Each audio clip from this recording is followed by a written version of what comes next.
You ever hear someone say to you, trust me? That's one of the most distrustful statements you can make. Would you trust someone simply because they asked you or told you to trust them? Trust is something that has to be earned. Especially when we're living in an environment or we've gone through experiences in life that have betrayed our trust, where our trust was violated, where we were hurt by people whom we trusted, then for sure it's something that does not come easily. You can just say, trust me. It has to be earned. But the question is, and the big question is, how can you earn trust? And what happens after a betrayal or a violation? Can trust be re-earned? Can it be regained, reclaimed? Trust is such a fundamental element, an ingredient in every aspect of life, starting with relationships. What is a relationship without trust? Same thing with communications between friends, parents and children, spouses. Wherever you turn, trust is a critical element to creating, cultivating a flourishing and healthy relationship. So the question is, what are the ingredients necessary to make trust work? To earn trust, to be trustworthy, and to earn someone else's trust, as well as learning how to trust them. That is the theme and the discussion we're going to have, and hopefully come away with actual tools that are already embedded within our DNA, within our superconsciousness, just need to be accessed. And with that, can learn to develop and grow in so many different ways. No business can function without a mission statement. Can you? I created a special course. Discover your personal mission statement. Check it out in the description below. Can, for example, let's ask this question, because a good twin cousin to trust is love. We all know that without love, life is also lacking a fundamental element. Love like water to a flower, love to a human being. Without love, there's no nourishment, no nurturing.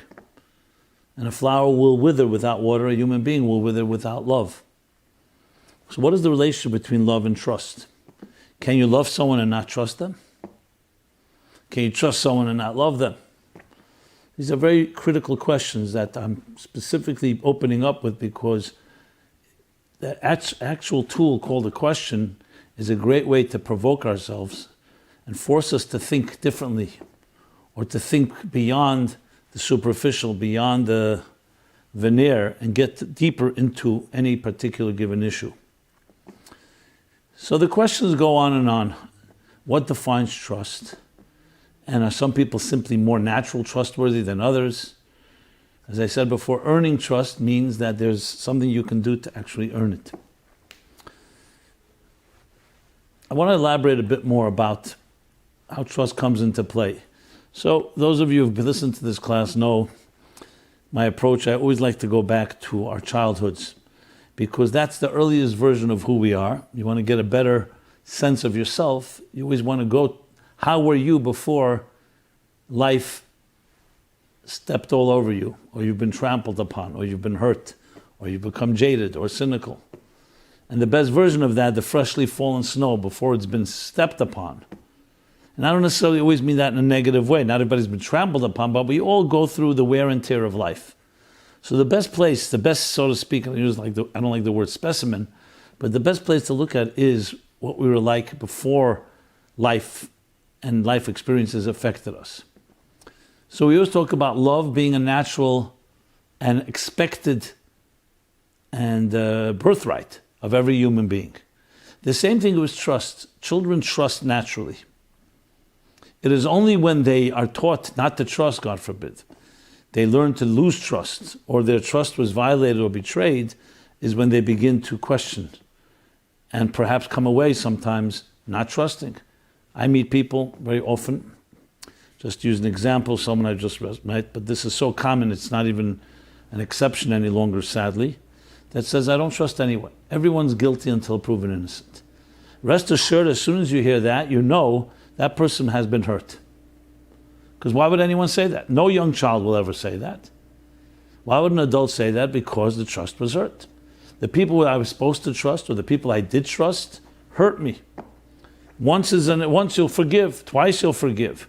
But if it becomes consistent, if it becomes the norm, then you begin to say, you put up your guard, you put up your walls.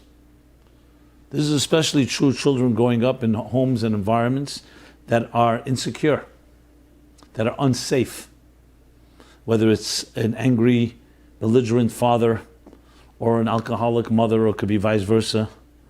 But a home where you come and you don't feel consistency. And you're always wondering what's going to happen when my father or mother come home. When you have to think about that, that already means that you're not in a trusting environment. It's unsafe.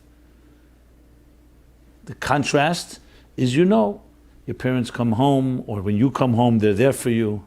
You eat dinner after school. They'll do homework with you. They're there for you, tuck you into bed. And you could sleep a peaceful sleep. You don't have to be worried about anything happening to you, or about arguments that you hear behind the closed doors, etc., etc. That creates a trusting environment. Security creates trust. When you're secure and feel comfortable, you trust it. Does that mean you should always trust it? We all know that we could always be in an environment that feels secure and things could happen. But for a child, it's a natural thing. If it's secure and safe, feels secure and safe, I will trust. Love is an extension of that. And perhaps it feeds trust and trust feeds love. I would say they both feed each other. Trust brings love and love brings trust. They're not the same word, obviously, because you could have someone you trust and you don't love quite like you would love a parent, or you'd love a sibling, or you'd love a spouse. You could have a friend that you trust, but there's a certain element. If you trust them, there's a certain element of care and concern. We're not here to talk about love as much as we're here to talk about trust, but I just wanted to point it out because they come together and work hand in hand. So going back to a safe, secure environment creates a trusting environment because you can rely on it. You don't have to second guess. You don't have to wonder. You don't have to worry. That's what creates trust. What breaches trust, what breaks that trust, is when it becomes inconsistent. Again, if it's trusting in general and from time to time something happens, we're all resilient and we learn to adjust and we learn to be flexible and we learn to take a few punches, so to speak. But if it's reversed, where the majority of the time you are not secure and you feel unsafe and you don't know what's coming next, that's when the trust begins to wane and it begins to weaken. And then you start wondering and you have this wary attitude to the point, if it continues, you become not just wary, you become untrusting. Meaning you don't trust the other. And whoever comes your way, they're going to have to prove themselves to you. Now you can imagine how that plays itself out as we go to school, as we develop relationships with friends, and especially as we develop later relationships as we get older, romantic relationships, where trust is such a vital component. You will have your walls up. This doesn't mean we can't counter it, and of course we're going to address that. I'm just describing the trajectory, or you can say the choreography of the journey of trust. The trajectory of trust. In a healthy situation, trust will be consistent companion in our lives because it comes hand in hand with security, with safety, and so on. In an unhealthy environment, where there's lack of security and lack of safety, trust becomes something that is a very precious commodity. Obviously, we're going to discuss what we do in all these situations, but it's important for us to get the lay of the land. And how does that play itself out? As I said, as we turn into adults, we're either trusting, or our status quo, our default state is non-trusting.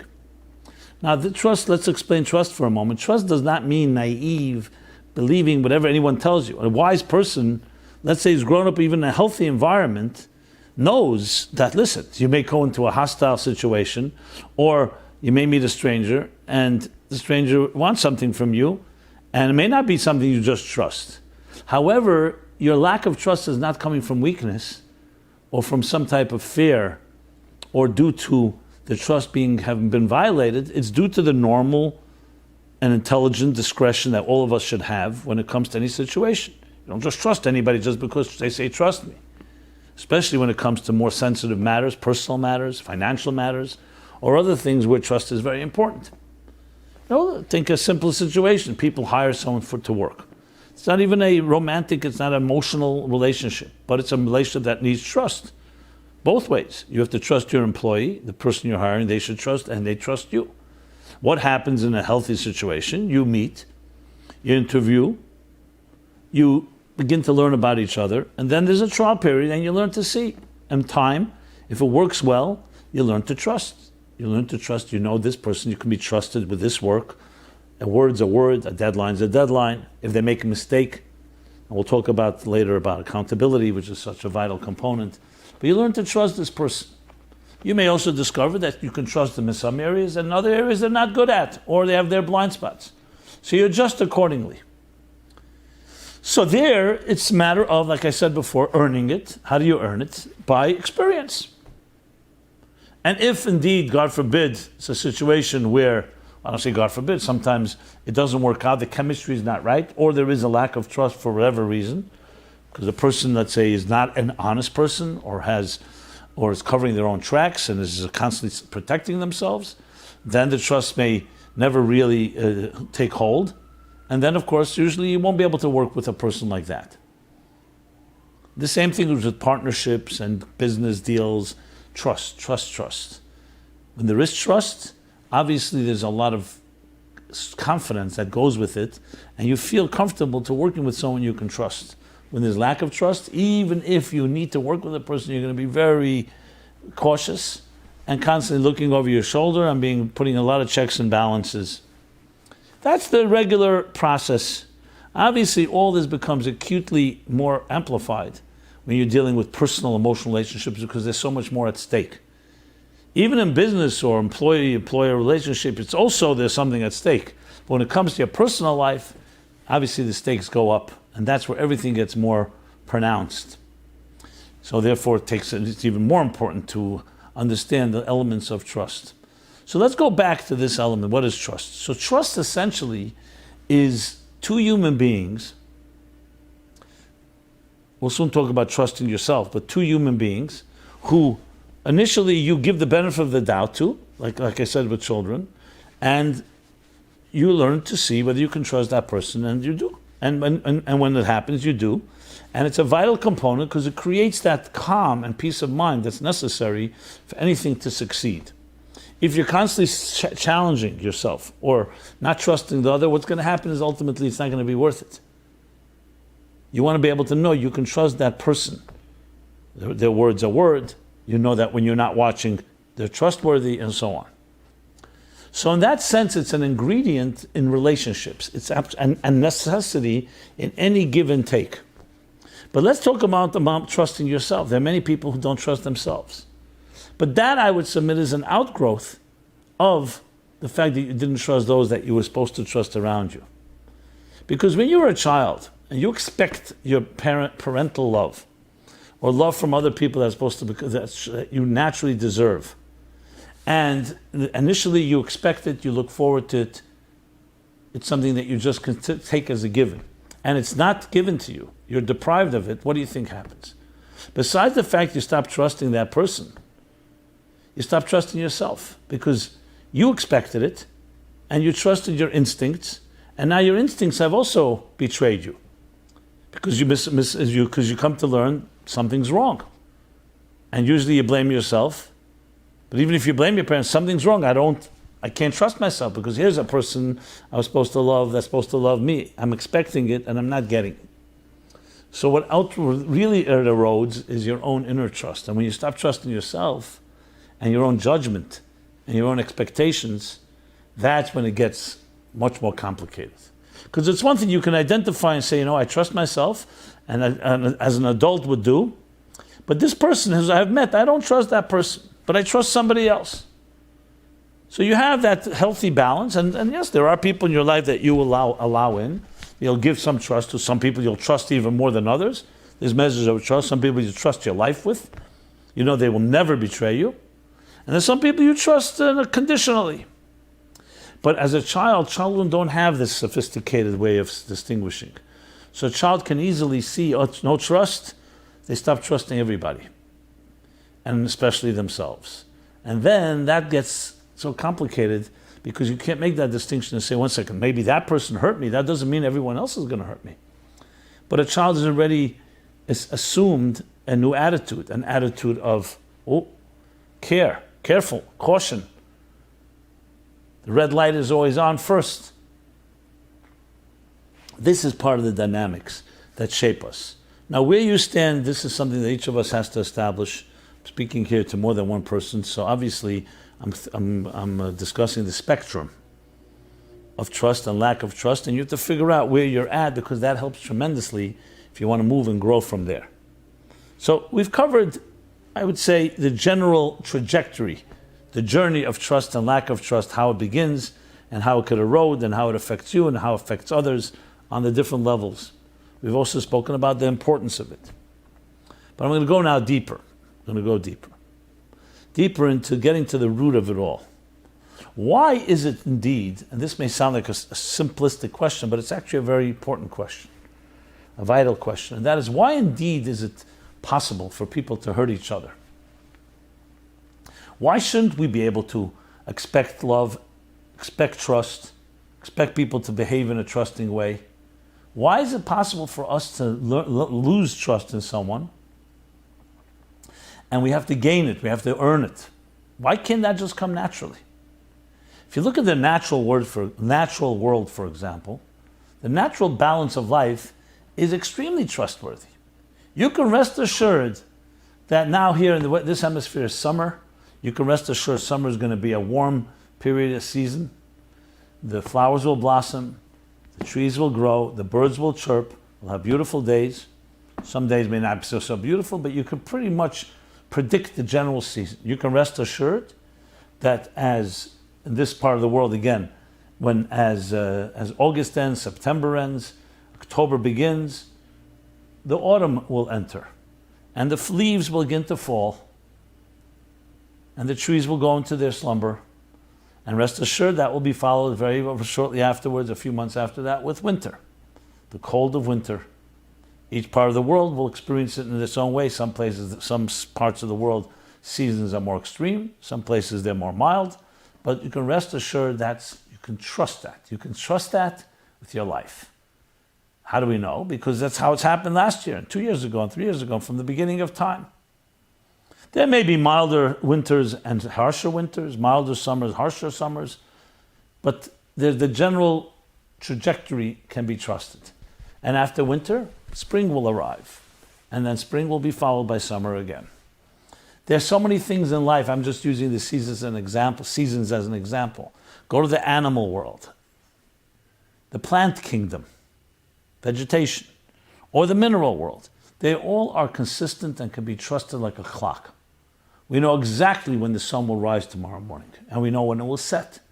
And we know different parts of the month, the lunar cycles, as well as the tides, and so many other things. This is not due to any type of prediction or prophecy. Is due to a consistency that is trustworthy. In the words of the Bible, after the great flood, God says to Noah, I will never break the cycle again. Meaning the cycle of time, the cycle of nature is going to be consistent, and you can trust it. And because you can trust it, you can predict, you can prepare, and you can anticipate. You know the winter is coming, so you do things to protect yourself from the winter. Imagine the seasons were inconsistent. You wouldn't know when the next cold day is coming, you wouldn't have the general sense of it. What would you need to do? Every day, you need to be worried what's going to happen today. So security, meaning consistency, creates security. Security creates trust. The only place this is breached, or this could be breached, the only place this can be violated, these rules that exist anywhere in nature, and let me add with nature even further than that. Even when it comes to predators and prey, that's predictable as well. We know who the predator is, we know who the prey is, we know when they will hunt. We know once they hunt and once they feed themselves, the predators, they will not go hunting for no reason. There's no such thing as hunting as a hobby, as a recreational activity. And the same thing is with how the different interconnectivity and the cross-pollination of different species, all predictable. It can be beautiful, and it can sometimes be surprising, the fascination of the surprising, but it is predictable because it runs like a clock. With the normal variations that happen as adjusting to realities as creatures are able to do. The only exception is the human being. When it comes to the animal kingdom, is it even conceivable that a parent, there are species where the parent, as soon as the child is born, they more or less separate, or completely separate. But that's because the child, the offspring, has in it the natural instincts to survive. Others stay longer with their parents, and the parents stay with their offspring. But there's never a situation where suddenly you can't trust your parent. There are situations within species that there is infanticide, and there is other things that species sometimes, but that's also part of the natural cycle. It's only the human beings where someone that you can trust can suddenly turn on you, intentionally, unintentionally. So the question is why? So usually the answer would be free will. But that itself doesn't answer the question, why? Why do we have free will? And what is exactly free will? So the way the mystics explain it is because at the beginning of existence, the beginning of creation, the divine power invested and created a diversity and created a certain level of concealment that conceals the interconnectivity between one human and another. In the natural world, they naturally have that instinct and they naturally know what is right for them, and there's all that consistency because it's meant to be like a platform that is absolutely secure and absolutely predictable. But as the human being charged with changing the world and making it a better place, so there's a good side to it that our unpredictability allows us to create tremendous things that go beyond our nature, and no animal can do that. No other species can do that. But it also allows for us to not feel and sense the connection that we have and the consistency and the security and the trust that results from that. So it's possible for man to go to war with man, for nation to go to war with nation, for people with people, brother with brother, siblings, parents, and so on. All because we have the ability to actually transform existence into a far greater universe than it could ever have been on its own. That has to come with a measure of a certain spontaneity, a certain unexpected element, unexpected in a good way. But unexpected in a good way can lead to an unexpected in another way, which can lead to the erosion of trust. So in a sense, the whole issue of trust and lack of trust is very much about our true connectivity, but that we need to learn to appreciate it and learn to embrace it. Why indeed would a parent, who biologically and naturally would love a child, deprive a child of love, deprive a child of the consistency, of the security and safety? Does it make sense? An adult, not a child, an adult, gives birth to a child and do not provide safety for that child. How is that possible? If you think about it, it goes against the grain of any normal human being. The answer is because they become consumed with themselves and they themselves don't even see what's good and healthy. That's a blindness. It's a blindness of not seeing what the normal thing you should be doing. Instead, you're thinking about yourself, my needs. The child could even become a nuisance, God forbid, to the parent. So parents will be either absentee or inconsistent because they're taking care of themselves. They've forgotten the normal obligation that every human being has is to provide safety for your young. That's inconceivable anywhere else in nature. Why is that possible? Because the self blinds us. The truth is, it's really meant to be, as I said before, the potential for you to use your individuality and use your free will to create a far better world that no species can create. But the downside is that it could also create a selfishness that no other species has. And that self-absorption of self-interest blinds you. And that can lead to all kinds of cutoffs, being cut off from people around you and not allowing yourself to create the necessary safety and the necessary security for any healthy organism, for any healthy child, for any healthy life to thrive. That's what happens. So whether it's an addiction, alcohol, selfishness, narcissism, any form of self-absorption is depriving those around you with a natural trust that you should be able to have, that they should be able to have in you. So it is a breach, not just of trust, it's a breach in the actual true interconnectivity of all components of existence. Imagine nature would work that way. Imagine your body worked that way. If your mind did not, if one part of your body did not trust another part of your body to do its function, you put some food down in your mouth. So I don't know if the word trust is the right word, but you could say that every part of the body trusts that when it gets into the gullet will do its part. As it enters into your intestines, it will do its part. If one part of the body does not do its part and the other parts realize it can't trust it, and I'm using trust in that broad sense, what happens? They try to compensate and often causes problems. Sometimes you can work around it. This is how we work around illness. But if you don't, but often it creates havoc.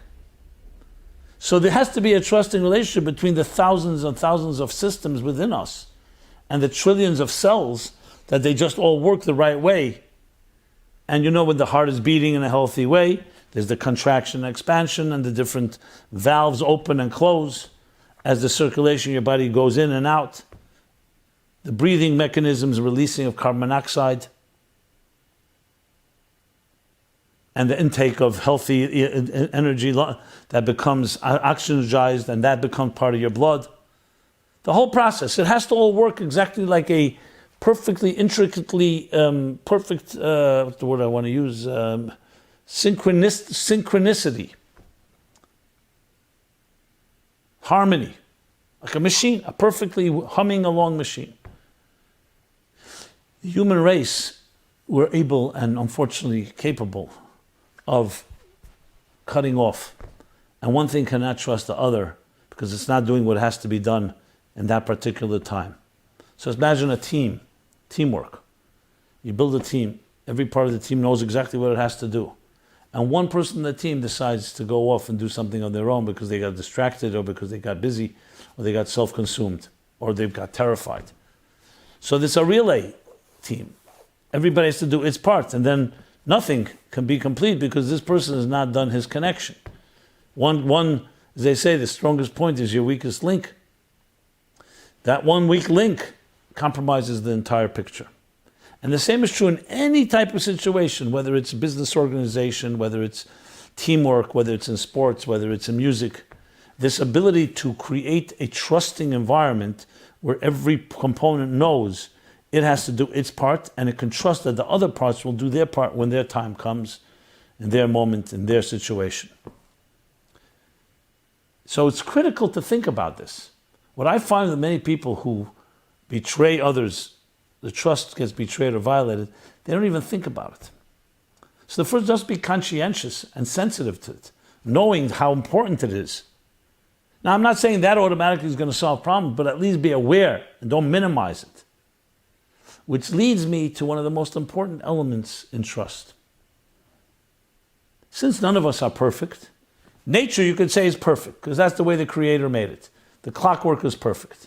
And when it needs to adjust, it will adjust also. There's a forest fire, the forest knows how to regenerate and regrow. Creatures know how to adjust and adapt, except of course when humans upset the balance. And even then they have a certain resilience. But we can of course drive creatures extinct. But when it comes to the human being, none of us are perfect. So let's talk about that. Even if someone is trustworthy, it doesn't mean they're perfect.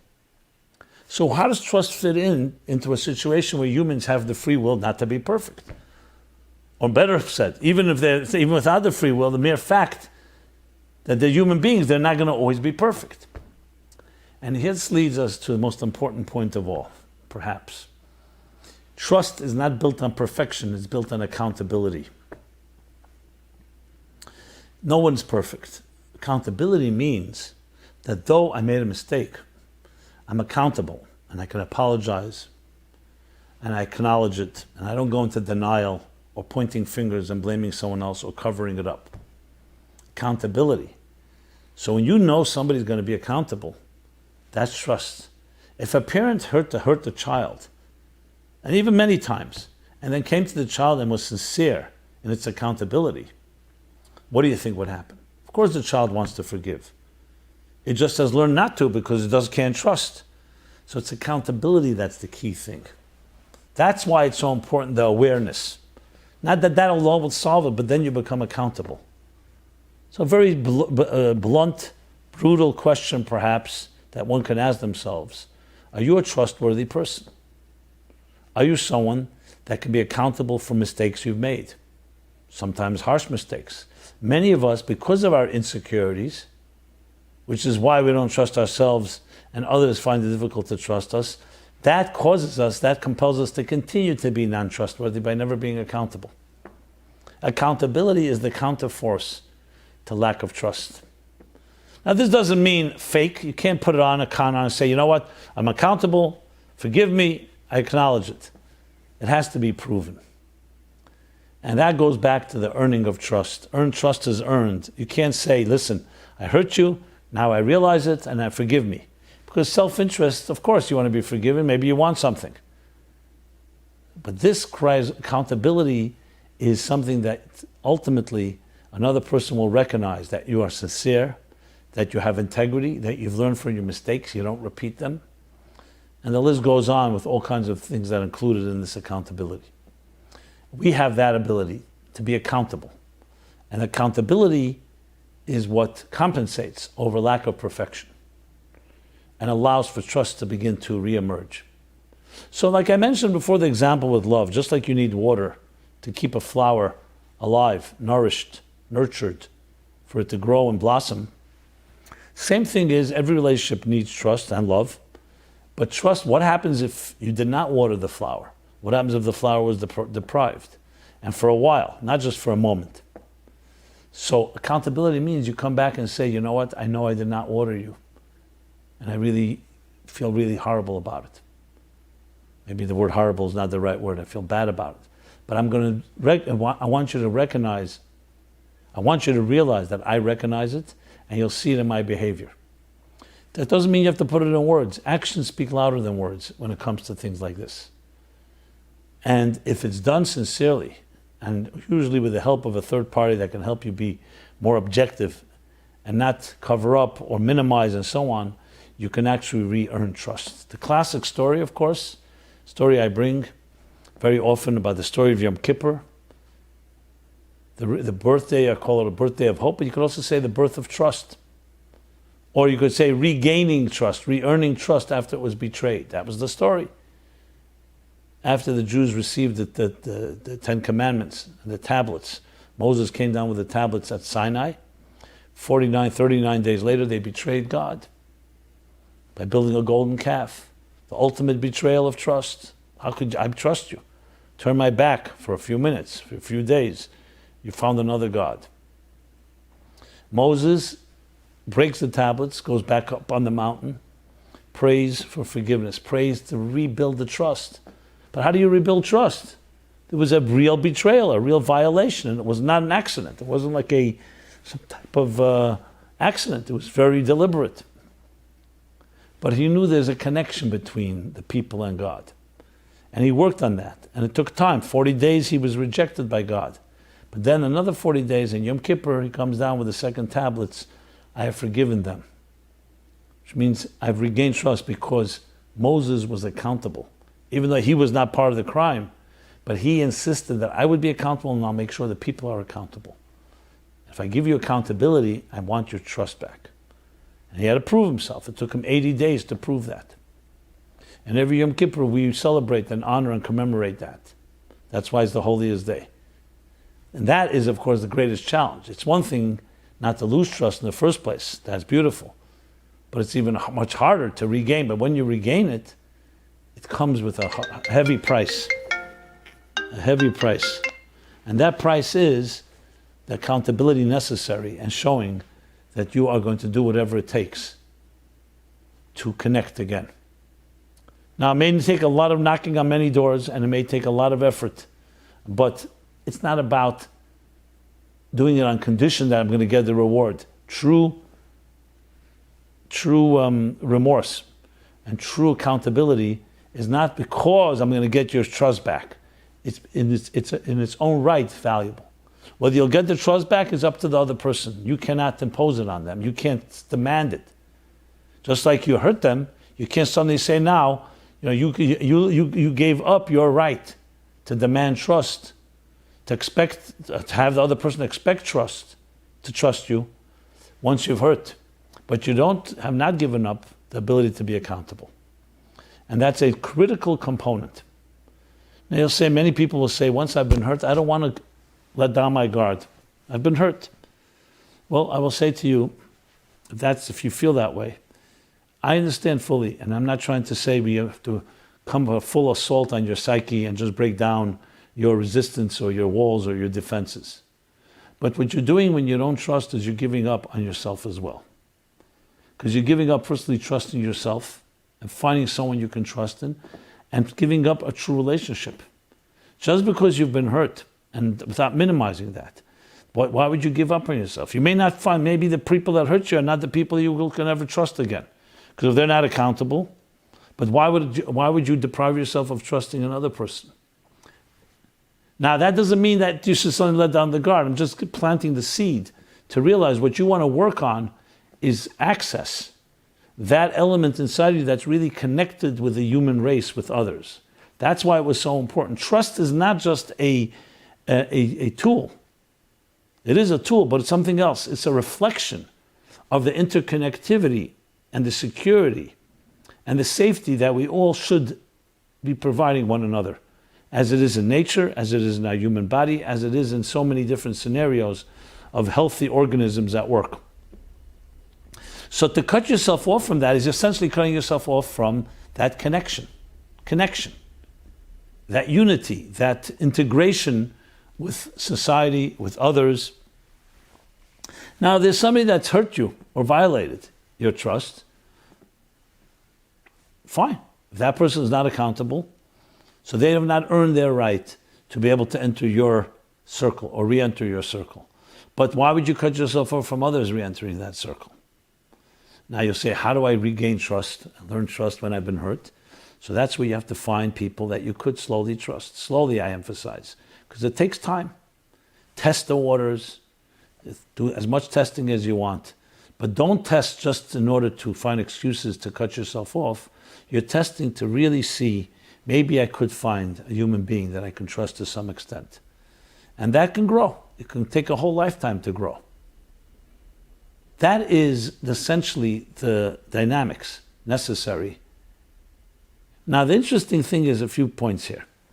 That even when trust is betrayed, you are still connected with everyone around you, even those people that hurt you, frankly.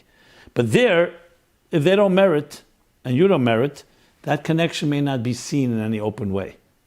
But that interconnectivity that we have, and sometimes blinds us due to our own self, or due to being hurt or other factors, that remains your inherent component.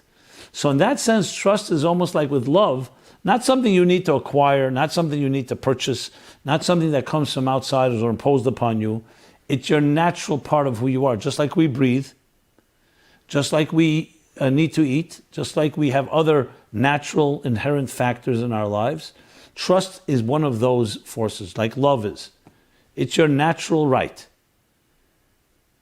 That's a critical component, because it's one thing to say, okay, you know what, I was a trusting person, I got hurt, that's it. Now I'm damaged goods, or other people are damaged goods.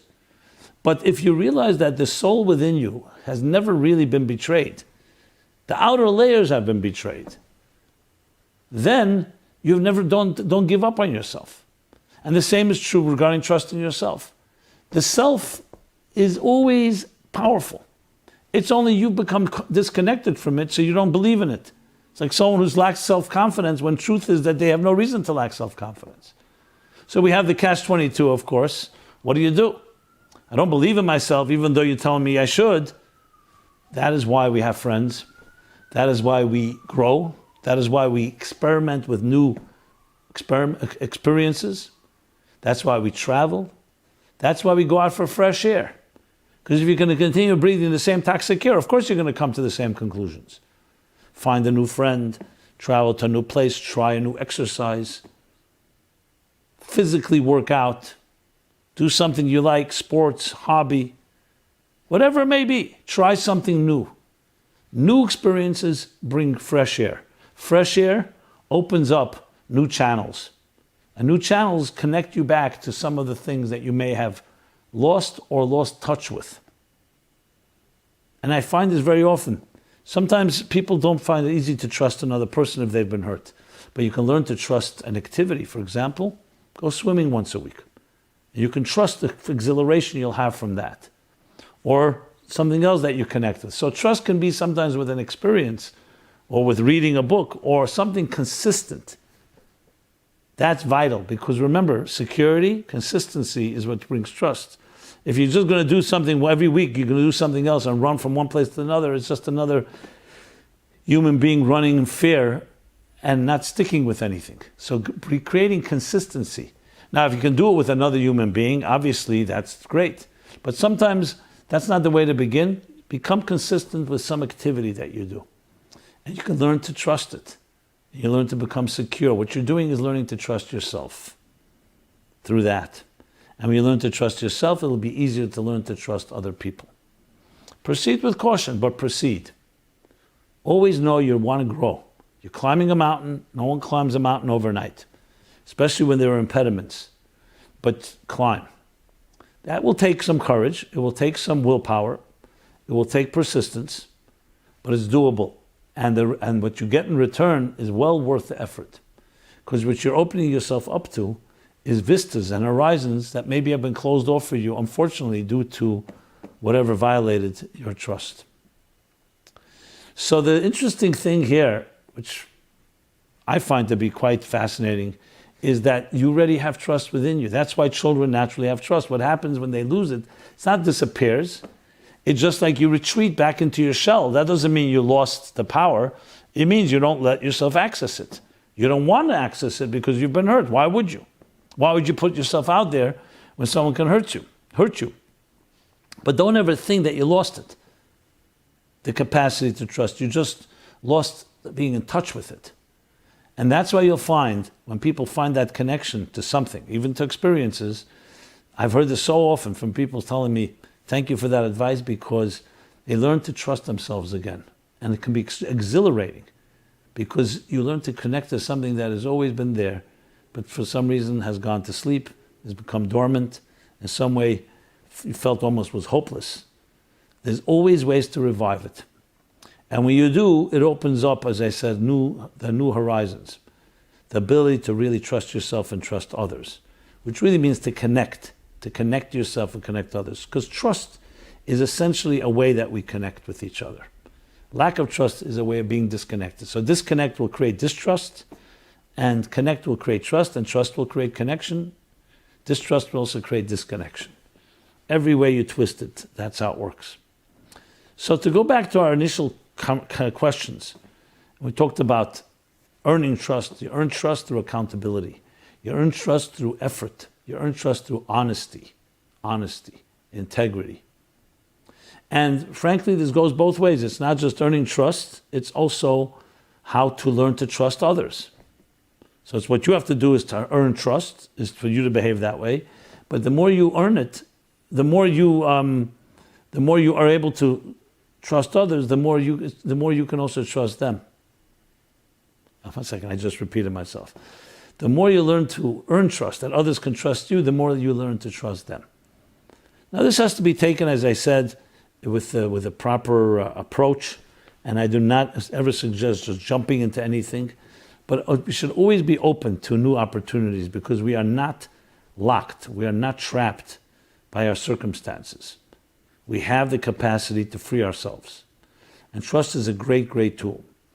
Now, interestingly, the word trust we find in all American currency. You look at a penny, a nickel, a dime, a quarter, a dollar. In God we trust. Not in God we believe, in God we trust. So as long as we see the word trust used, context of the divine. In Hebrew, the word for trust is bitachon, to trust. Amunah is faith. Trust is more than faith. Faith is you believe in something. You believe that God exists. Bitachon is trust. You trust that God will help you. In God we trust on the currency. Most people would say, 1 second, I trust the mighty dollar, the almighty dollar. No, on that dollar, the wisdom of those that established that in the United States is that we realize that even money itself, which is the epitome of selfishness, the epitome of materialism, I should say, there they engraved and printed these words, in God we trust. Because trust is the key to everything. When you have trust in God and you have trust in those values, you're lifted up to those higher standards that are higher than yourself. If you say, I only trust myself in what I do and what I achieve and what I've earned, then it's very, very, mercurial. It's temporary. It's arbitrary. It's based on where you are. If one day you're successful, you trust yourself. The next day you fail, you may not. You want trust to be connected to something that is unwavering, something that can hold you up even when you're feeling somewhat weak. This takes me back to what we spoke about earlier, the connection that we have. The reason you can trust the seasons, the reason you can trust nature itself, the reason you can trust the system is because there's something that's keeping it in place that you know is reliable, and therefore secure and consistent, and consistency, and creates reliability and security creates trust. So when you want something trusting, you need something that's unwavering. When you meet a person and you see that they have values, but you know those values are circumstantial, arbitrary. They're relative. That sometimes they'll do it, sometimes they won't. You're not going to trust that much. But when you meet somebody who has a value or values that you see are consistent, they will never compromise that value. And that you can test and see with time. You see the person will never betray another person. You see that they won't lie. You see other things. You see things. That creates trust. So trust is being connected to something that's greater than the mortal vicissitudes that we all go through. And that's why the seasons and nature itself and the sun rising and all the other examples I gave and many more, because you see some type of, I'll say, cosmic engineer, some type of conductor that's leading this musical ensemble, this orchestra. And that creates a reliability and a security and a comfort and a safety that you can trust. So in essence, when you're trusting another person, that's also being invoked. A connection to something that is beyond the moment, something you can rely on. Accountability counters the imperfection that we all are prone to or capable of. And trust in yourself is also trust in what? Not just in your skills or in your aptitude or in your experience. It's trust in your soul. That your soul is created in the divine image. Every morning we say, my soul that you've returned to me is pure and holy and sacred.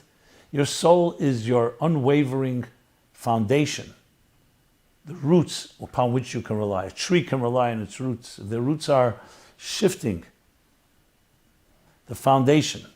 So connecting to your foundation is the key to connecting to, is the key to trusting, because then you trust the foundation. If your foundation is shaky or unpredictable or other ways compromised, you don't know if you can trust it. This is unfortunately what happens when our trust as children is violated or somewhat betrayed.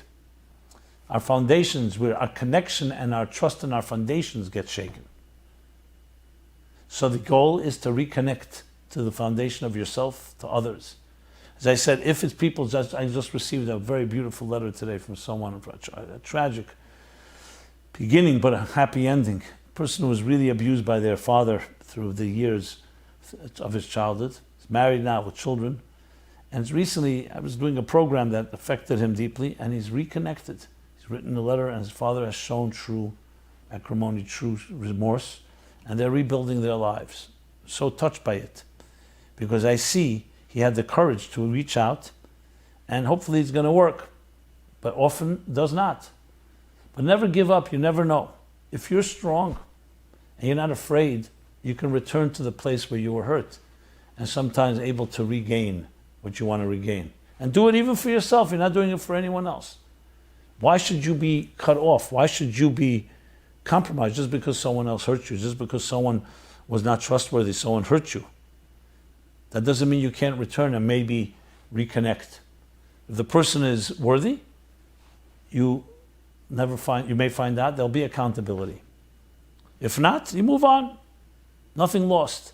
It can be very frightening and overwhelming, but it may be a way because at least you found the strength to try to do that.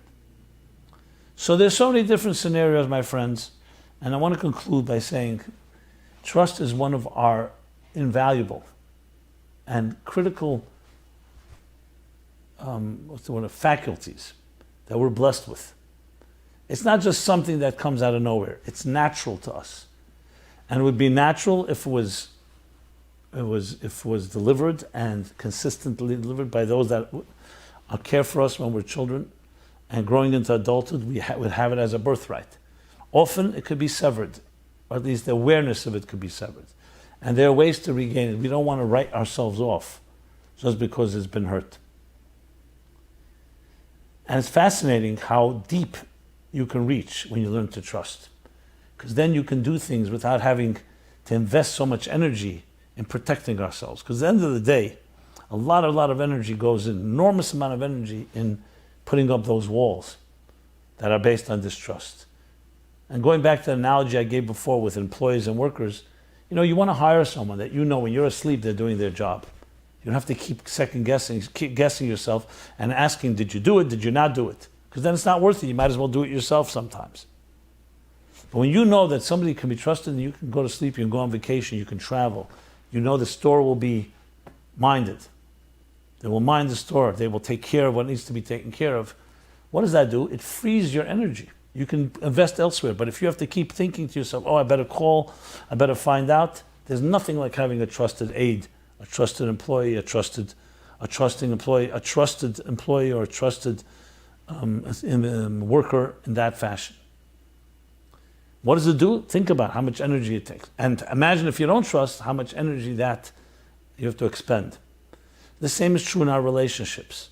So trust frees up so much energy that's stored inside of us that is locked or trapped because the energy is going toward dealing with a distrusting world and so on, building insurance policies and insurance policies over insurance policies and so on.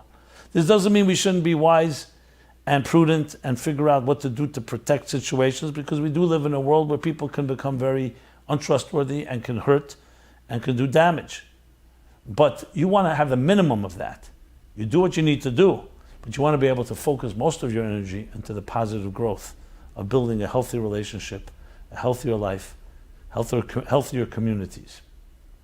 And when we're able to do that, it also becomes contagious, because trusting people who know how to trust in a healthy, mature way can teach others how to trust. As I said, it's also reciprocal. So, consider this a workshop, a discussion on how to earn trust and all the elements involved. I always welcome questions or comments. It's very hard to be exhaustive in topics like this, but what we're calling now a master class on the theme of trust, I think I've laid the ground and planted the seeds that hopefully can help you grow in this area. But again, I invite you with any questions or comments or more or a request for more insight or more materials, and please write to us, write to me at meaningfullife.com, our website. You can like us, share this on Facebook, we're on YouTube, all the different channels, and as well as other social media. And of course, we have a weekly email that we'll be sending out that will cover the themes of each week. So with that, we're here every Wednesday, usually beginning around 8:30 p.m. And I thank you. I also want to encourage you to help us These are free programs. A lot of work goes into them. To help us by sponsoring or dedicating a class, by going to meaningfullife.com/sponsorship. You can do this in the memory of a loved one, in honor of a loved one. It's a great way to honor someone with these themes that affect and impact so many people. Thank you very much, and everyone have a blessed week.